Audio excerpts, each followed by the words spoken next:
नमस्कार, बिहार मिथिला न्यूज में आपका स्वागत है। मैं हूं तलत परवीन। पूरे बिहार में जो 5 प्रमुख खबरें हैं उसको हम आपको दिखाते हैं ताकि ट्रेंडिंग न्यूज आप तक पहुंच पाए। तो देखिए एक रिपोर्ट, बिहार के उन 5 राजनीतिक, आपराधिक और हर क्षेत्र से जुड़ी खबरें सिर्फ 5 मिनट में।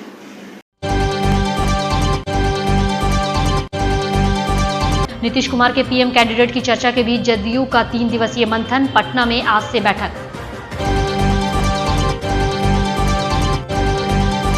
बिहार के 4 जिले में एनआईए की ताबड़तोड़ छापेमारी जारी।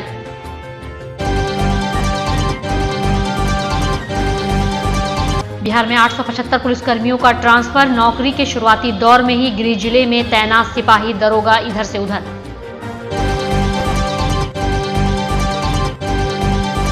पांच छात्रों की टीम ने किया कमाल, ई वाहनों की बैटरी नहीं करेगी ब्लास्ट। आईआईटी पटना ने विकसित किया थर्मल मैनेजमेंट सिस्टम। मुजफ्फरपुर में डेंगू और चिकनगुनिया का बड़ा खतरा, स्वास्थ्य विभाग अलर्ट।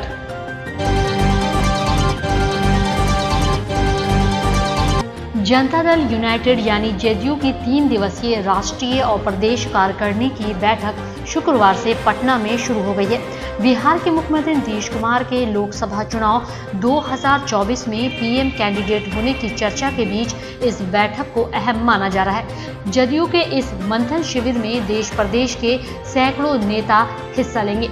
लोकसभा चुनाव 2024 में पार्टी को मजबूत करने के लिए सांगठनिक तौर पर कुछ बड़े फैसले भी लिए जा सकते हैं।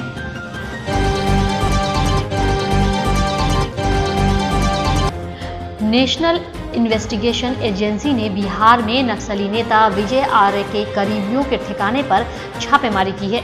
एनआईए टीम शुक्रवार की सुबह पटना, गया, रोहतास और औरंगाबाद जिले के विभिन्न जगहों पर छापेमारी करने पहुंची। औरंगाबाद जिले में नक्सली नेता विजय आर्य की बेटी शोभा देवी के घर पर छापा मारा गया। इसके अलावा नक्सली अनिल यादव के घर भी एनआईए की टीम ने छापेमारी की। रोहतास में विजय आर्य के करीब राजेश गुप्ता के घर पर पूछताछ की गई। जानकारी के मुताबिक औरंगाबाद जिले के गोह प्रखंड के उपहारा थाना क्षेत्र के परासी गांव में जिला परिषद सदस्य शोभा देवी के घर पर शुक्रवार की सुबह एनआईए की टीम पहुंची। फिलहाल टीम यहां छापेमारी में जुटी हुई है। शोभा के पति श्याम सुंदर यादव ने पहले नक्सलियों से नजदीकियों के आरोप को खारिज कर दिया था। साथ ही पुलिस को भी ऐसी कोई प्रमाण नहीं मिला था। हालांकि एक बार फिर से एनआईए की टीम के द्वारा उनके घर पर छापेमारी किए जाने से कई सवाल खड़े हो रहे हैं।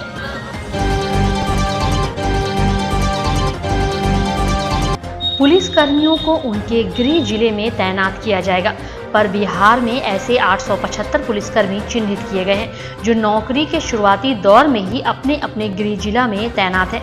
इसको लेकर के पुलिस मुख्यालय के स्थानांतरण समिति की बैठक बुलाई गई थी। इसमें पता चला कि 875 पुलिसकर्मी ऐसे हैं जो अपने गृह जिला में ही तैनात हैं। उन्हें तत्काल दूसरे जिले में स्थानांतरित करने का निर्णय लिया गया, जिस पर डीजीपी एसके सिंघल ने भी अपनी मुहर लगा दी है।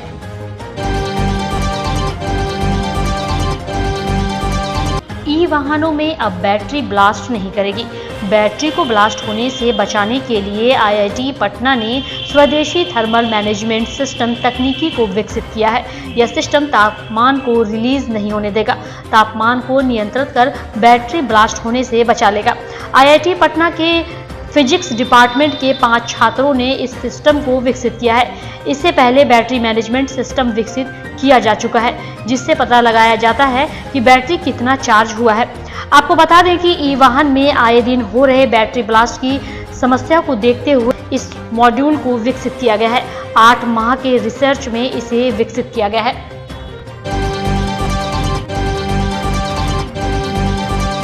बारिश के बाद अब शहर में डेंगू व चिकनगुनिया का खतरा बढ़ गया है। इसके इलाज के लिए स्वास्थ्य विभाग ने सदर अस्पताल में डेंगू वार्ड बनाया है और किट के जरिए जांच की व्यवस्था भी की गई है। लेकिन इस बीमारी से बचाव की कोई सुविधा नहीं है। डॉक्टर कहते हैं कि दोनों बीमारियां मच्छरों से फैलती है। स्वास्थ्य विभाग ग्रामीण क्षेत्र में मच्छरों की रोकथाम के लिए फॉगिंग करा रहा है, जबकि शहरी क्षेत्र में विभाग का कोई प्लान नहीं है।